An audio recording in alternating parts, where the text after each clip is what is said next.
Hello friends, आज हम cover करेंगे section 8, section 9 and section 10 of provision of offender act 1958 का। सेक्शन 8 कहता है variation of a condition of probation. Variation in का मतलब है कि जो बॉन्ड के अंदर सेक्शन 4 के अंदर जो ऑफेंडर बॉन्ड के अंदर एंटर हुआ था, उसमें जो हमने कंडीशन या बॉन्ड का जो टाइम पीरियड रखा था उसको क्या कर देना, चेंज करना, अल्टर कर देना, उसमें वेरिएशन लाना। वेरिएशन इन सेंस कि अगर जो टाइम पीरियड है उस टाइम पीरियड को एक्सटेंड कर देना या डिमिनिश कर देना, या जो कंडीशन इम्पोज करी थी तो एडिशनल कंडीशन इम्पोज कर देना, या कंडीशन जो थी उसमें अल्टर कर देना। So on the application of probation officer, सिर्फ और सिर्फ प्रोबेशन ऑफिसर की एप्लीकेशन पर ही कोर्ट ये करेगा। Any court which passes an order under section 4 in respect of offender is an opinion that in the interest of offender and the public, कि ये offender के इंटरेस्ट पे या पब्लिक के इंटरेस्ट पे ये नेसेसरी है, इट इज़ एक्सीडेंट और necessary to vary the condition of any bond enter into by the offender. जो बॉन्ड के अंदर वो एंटर हुआ है उसको क्या करना है, नेसेसरी है कि वेरी करें, उसमें क्या करें, वेरिएशन लाए। यहाँ हम सेक्शन 4 बोल रहे हैं, हमने सेक्शन 3 नहीं पढ़ा है साथ में। क्यों? क्योंकि सेक्शन 3 के अंदर तो बॉन्ड की बात ही नहीं कही गई। वहाँ पर सिर्फ और सिर्फ उसको क्या कर रहे हैं, एडमॉनिश के बेस में डांट फटकार के हम उसको छोड़ रहे हैं। इसलिए यहाँ पर सेक्शन 4 कवर हुआ है, ना कि सेक्शन 3 कवर हुआ है। अब नेक्स्ट कहता है at any time during the period when that bond is effective. जब तक वो बॉन्ड इफेक्टिव है उस टाइम के अंदर where is the bond extending or diminishing the duration there is so, तभी उस टाइम के अंदर ही हम क्या कर सकते हैं, उसको एक्सटेंड कर सकते हैं टाइम पीरियड को, या डिमिनिश कर सकते हैं। यहाँ हम बात करते हैं कि हमने पहले ही पढ़ लिया था कि सेक्शन 4 के अंदर कि जो बॉन्ड का टाइम पीरियड है शैल नॉट एक्सीडिंग 3 ईयर, मतलब 3 साल से ज़्यादा का बॉन्ड नहीं होगा। तो ज़रूरी नहीं है कि 3 साल से ज़्यादा का बॉन्ड नहीं होगा तो कोर्ट 3 साल तक का ही उसको बॉन्ड में एंटर कर दें। कोर्ट चाहती है तो कोर्ट उसको 2 साल के बॉन्ड के लिए भी एंटर कर सकती है कि आप 2 साल के बॉन्ड के अंदर है, प्रोबेशन ऑफ गुड कंडक्ट का बेनिफिट आपको सेक्शन 4 का दिया जा रहा है 2 साल का, ठीक है। तो अब कोर्ट को ऐसा लगता है कि अब उस टाइम पीरियड को है ना एक्सटेंड कर देना चाहिए, तो कोर्ट क्या कर सकती है, उस टाइम पीरियड को या तो 2.5 साल कर दे या तो 3 साल कर दे, पर 3 साल से ज़्यादा का नहीं कर सकती। और अगर कोर्ट को लगता है उस टाइम पीरियड को डिमिनिश कर देना चाहिए, कम कर देना चाहिए, तो कोर्ट क्या कर सकती है, 2 साल से कम कर सकती है, मतलब 1 साल के लिए कर सकती है। तो ओवरऑल जो टाइम पीरियड है वो 3 साल से ज़्यादा का नहीं हो सकता, भली वो किस में हो। इसमें लिखा है it shall not exceed the 3 year from the date of original order or by altering the condition thereof or by instituting additional condition therein. भले आप कंडीशन अल्टर करें या कंडीशन एडिशनल कंडीशन इम्पोज कर दें तब भी, और या तो टाइम पीरियड जो बॉन्ड का है एक्सटेंड कर दे या डिमिनिश कर दे, तो ओवरऑल जो वो 3 साल से ज़्यादा का बॉन्ड में एंटर नहीं कर सकते हैं, उसका टाइम पीरियड 3 साल तक का ही होगा। अब प्रोवाइडेड कहता है that no such a variation shall be made without giving an offender and the surety or sureties mentioned in the bond an opportunity of being heard। Means यहाँ एक रूल अप्लाई हो जाता है ऑडियो अल्टर्म पार्ट, मीन्स दूसरी parties को सुनने का अधिकार। तो कोर्ट क्या करेगी, ऑफेंडर को श्योरिटी है तो उनको पहले सुनने का अधिकार देगी, तो उनकी बात को कोर्ट पहले सुनेगी, फिर उनके ही बेस पे कोर्ट क्या करेगी, वेरिएशन करेगी, उसके अलावा नहीं। सबसे पहले क्या है, यहाँ लिखा है शैल, मतलब कोर्ट को सबसे मैंडेटरी है कि सबसे पहले उनकी बात को सुनना। अब यहाँ लिखा है if any surety refuse to consent to any variation impose to be made. अगर कोई श्योरिटी रिफ्यूज़ कर देती है वेरिएशन हो रही है कंडीशंस पे कि अब मैं आगे अपना नाम एज अ श्योरिटी इस ऑफेंडर के साथ में नहीं देना चाहता हूँ, अपनी कंसेंट नहीं देती है, कंसेंट देने से मना कर देता है surety, the court require the offender to enter into a fresh bond. तो कोर्ट कहेगी ऑफेंडर को कि अब आप एक नए फ्रेश बॉन्ड के अंदर एंटर हो।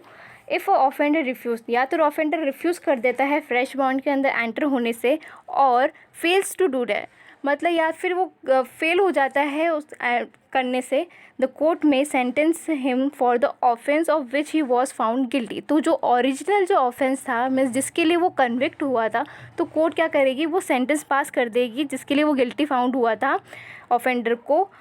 नेक्स्ट कहता है the court which passes an order under section 4 in respect of offender may if it is satisfy. जब कोर्ट को ऐसा लगता है, सेटिस्फाई होती है on the application made by the probation officer that the conduct of the offender has been such as to make it unnecessary to should be keep in an longer under से supervision, discharge the bond और bonds enter into by him. अगर probation officer के application के base पे court को ऐसे लगता है जो सेक्शन 4 के अंदर वो एंटर हुआ था बॉन्ड को, मीन्स अब अननेसेसरी है, मीन्स ऑफेंडर अब ऐसा कोई इलीगल एक्ट नहीं कर रहा है या पब्लिक के अगेंस्ट ऐसा कोई काम नहीं कर रहा है जो अनलॉफुल हो, वो अब बहुत मतलब जो उसको कंडीशन इम्पोज की थी वो सारी कंडीशन फुलफ़िल कर रहा है। तो अब जो ये बॉन्ड के अंदर वो एंटर हुआ था वो अब अननेसेसरी है कि और कोई टाइम पीरियड के लिए उसको रखे, तो उसको क्या कर दे, डिस्चार्ज कर दे। कोई एक बॉन्ड है या एक से ज़्यादा कोई बॉन्ड है उस सब में वो जिनमें वो एंटर हुआ था उन सबको क्या कर दे, डिस्चार्ज कर दे। आई होप अब आपको सेक्शन 8 अच्छे से क्लियर हुआ होगा। अब हम कवर करते हैं सेक्शन 9। सेक्शन 9 कहता है procedure in case of offender failing to observe the condition of bond. Means क्या प्रोसीजर फॉलो होगा अगर जो ऑफेंडर है वो जो कंडीशन इम्पोज की थी वो क्या कर देता है, फेल हो जाता है उस कंडीशन को ऑब्जर्व करने में, तो तब क्या उनसे प्रोसीजर को फॉलो किए जाएंगे। सेक्शन 9 कहता है the court which passes an order under section 4 in respect of offender, जिस कोर्ट ने सेक्शन 4 का जो ऑर्डर पास किया था वो court, any court which would have to deal with him offender in respect of his original offense has reason to believe on the report of probation officer, या तो जिस court ने जो ओरिजिनल ऑफेंस पास किया था और प्रोबेशन ऑफिसर की report पर उसको बिलीव होता है, या अदरवाइज़ मीन्स यहाँ अदरवाइज़ का मतलब है कोई और थर्ड पार्टी, जो कोई और थर्ड पार्टी कोर्ट को आके बोलती है कि सर आपने जो कंडीशन इम्पोज की थी वो ऑफेंडर फुलफ़िल नहीं कर पा रहा है और ना ही वो फुलफ़िल कर रहा है, तो उसके बेस पे भी या तो किसी और की एप्लीकेशन आई है, कंप्लेंट आई है, उसके बेस पे the offender has failed to observe any of the condition of the bond और bonds enter into by him. तो इन 3 पॉइंट है, जिसको ये पैराग्राफ में था मैंने इसको पॉइंट पे रखा है ताकि आपको इजीली याद होगा कि 3 बातें हैं, सेक्शन 4 और एनी कोर्ट जिसने ओरिजिनल ऑफेंस पास किया था और प्रोबेशन ऑफिसर की रिपोर्ट के बेस पे, और अदरवाइज़ मतलब अदरवाइज़ कोई और पर्सन भी कर सकता है, बता सकता है कि इसने कंडीशन फुलफ़िल नहीं किए, तो उसके बेस पे कोर्ट क्या करेगी, कोर्ट में issue a warrant of his arrest, तो उसके अरेस्ट के लिए क्या कर सकती है, कोर्ट वारंट इशू कर सकती है, और क्या कर सकती है, इशू कर सकती है summon to the offender and surety, तो उसके श्योरिटी को समन कर सकती है और उस ऑफेंडर को समन इशू कर सकती है। और third, if any requiring him or them to attend before the at such time as may be specified in the summon, या तो कोर्ट कहेगी जो समन के अंदर जो टाइम पीरियड लिखा हुआ है उस टाइम के पीरियड के अंदर आप अटेंड हो जाइए कोर्ट के अंदर, कोर्ट पे, तब the court before which offender is so broth और अपेयर, यहाँ 2 वर्ड लिखे हैं ब्रॉथ और अपेयर। ब्रॉथ मतलब उसको अरेस्ट करके लेके आए हैं, तो वो हुआ ब्रॉथ। अपेयर जब समन किया था उसको, तो वो उस टाइम समन में जो टाइम लिखा था, टाइम पीरियड दिया था, उसमें वो आया है खुद कोर्ट में, तो वो क्या हुआ, अपेयर हुआ है। ब्रॉथ अरेस्ट करके उसको लाए हैं, तो ब्रॉथ, और अपेयर मतलब वो खुद आया है तब। Either remand him to custody, court चाहे तो क्या कर सकते हैं, उसको रिमांड कर दे कस्टडी के अंदर। अब may grant him a bail, या तो फिर उसको क्या कर दे कि बेल दे दे विद और विदाउट श्योरिटी पे, to appear on the date which it may be fix for the hearing, जो डेट फिक्स की गई है हियरिंग की उस डेट को वो आ जाए, या तो उसको रिमांड कर देगी, कस्टडी में डाल देगी, या तो फिर उसको बेल दे देगी कि अब जो डेट है उस डेट, हियरिंग की जो डेट है उस डेट पे वो आ जाए, अपेयर हो जाए कोर्ट पे। The court, after hearing the case, is satisfied that the offender has failed to observe any of the condition of the bond or bonds entered into by him. जब court satisfy हो जाती है कि हाँ offender ने fail किए हैं condition जो इम्पोज की गई थी उसके ऊपर बॉन्ड्स में, तो कोर्ट क्या कर सकता है, sentence him for the original offence, जिसके लिए वो कन्विक्ट हुआ था, गिल्टी फाउंड हुआ था, वो सेंटेंस पास कर देगी कोर्ट।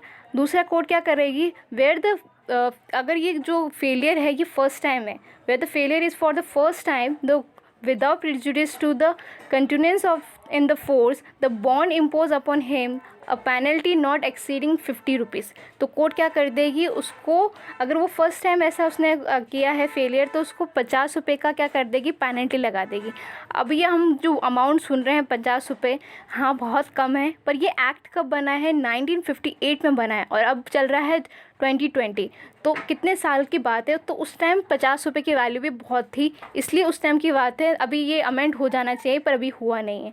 सो नेक्स्ट कहता है, if a penalty impose is not paid within a such period as the court may fix, the court may sentence the offender for the original offence. जो penalty बोली है ये 50 रुपये की, जो कोर्ट ने टाइम बोला है कि इस टाइम के अंदर आपको पे कर देनी चाहिए और ऑफेंडर नहीं कर पाता है तो उसको क्या कर देगी, ओरिजिनल ऑफेंड के लिए ओरिजिनल पनिशमेंट क्या कर देगी, इम्पोज कर देगी, सेंटेंस पास कर देगी। तो आई होप सेक्शन 9 भी आपको अच्छे से क्लियर होगा। अब हम कवर करते हैं सेक्शन 10। सेक्शन 10 कहता है provisions as to a surety. जो प्रोविज़न कौन से फॉलो होंगे श्योरिटी के लिए, तो यहाँ पर लिखा हुआ है the provision of section 122, section 126, section 126A, 406A, 514, 514A, 514B and 515 of the code shall for far as may be apply in the case of a bond and surety given under this act।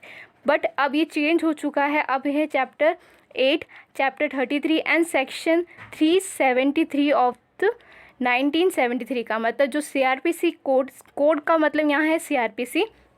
तो अब है section chapter 8 और chapter 33 और section 373 CRPC का apply होगा provision as a surety पे। तो I hope आपको सेक्शन 8 भी 10 भी अच्छे से क्लियर हुआ होगा। So please like, share and comment my channel. Thank you.